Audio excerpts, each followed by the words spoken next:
नमस्कार जय जगन्नाथ मु स्वागत करुच्ची मोर ओडिया यूट्यूब चैनल ओडिया बाबरची को। तो आज आपण मानक पई श्रावण मासरे सोमवार स्पेशल बिना प्याज रसुन रे आलू पोटल करमा नहीं आसी। तो आपण मान तो भात डालमा खाई बोर हो जाउथिबे, तो एमती थरे आलू पोटल करमा बिना प्याज रसुन रे घरे ट्राए करंतु। भात रुटी परोटा सहित खाई परिबे, पूरी सहित भी बहुत ही बढ़िया लागिवो। आ निश्चय घरे ट्राए करिवे, मते कमेंट बॉक्स रे जानबे केमती लागिला। जदि मो वीडियो भलो लागुथे please please please like share subscribe करेंगे, आउ बेल आइकन भी दबाई देवे नोटिफिकेशन पाई।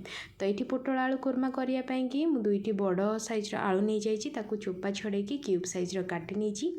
पोटल ये 10टी नहीं जाइए, ताकू मु दुई फाड़ करके एमती एंगल करके काटी नहीं।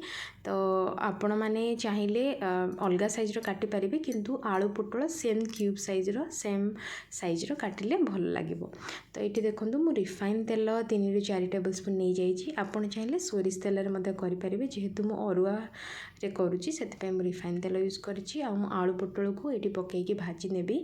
तो एक्चुअली भोजी रे मंदिर रे एटा तेल रे छणा जाए, जेहेतु मु घरे करुच्ची मु भाजी की करुच्ची, तो टेस्ट रे बेसी किसी डिफरेंट आसबनी।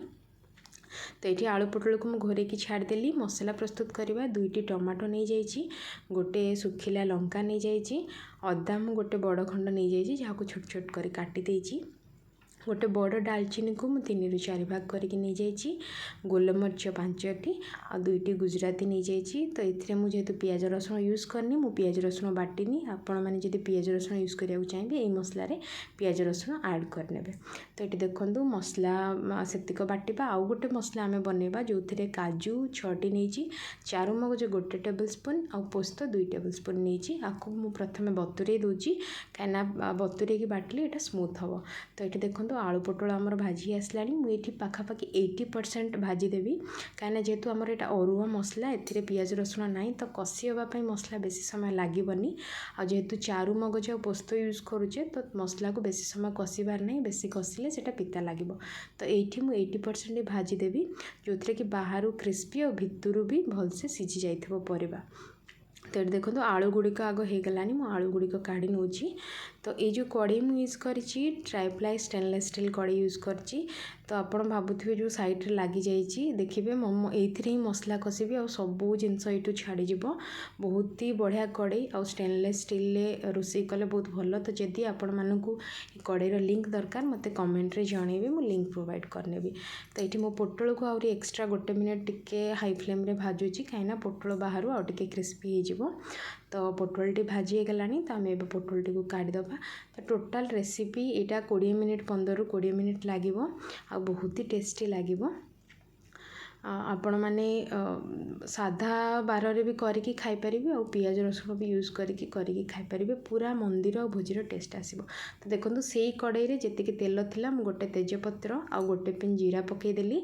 फुटिला परे आमे जो टमाटो मसला बाटिकी रखिले, टमाटो अदा बड़ अलैच गुजराती डालचीनी गोलमरीचर से मसला पकईकी मु टिके 2 मिनिट टिके कषिदेली। से गोटे टेबल स्पून हलदी, 1 टेबल स्पून धनिया गुंड, 1/2 टेबल स्पून जीरा गुंड पकईकी कसुची। तो ये 1 टेबल स्पून मु काश्मीरी लाल मिर्च गुंड नहीं, जेहेतु मु सुखिला लंका बाटी से मु कलर पाई काश्मीरी लाल मिर्च गुंड नहीं। आपण मैंने चाहिए लंका गुंड यूज करें।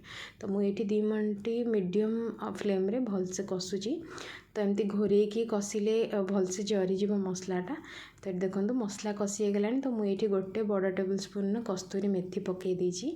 आ जो आम काजू चारुमगज पोस्त जो बटा रखी से बटाटा को पकईकी मुझे पाखापाखि 2 मिनिट कषिबी, बेसी समय कषिबार ना।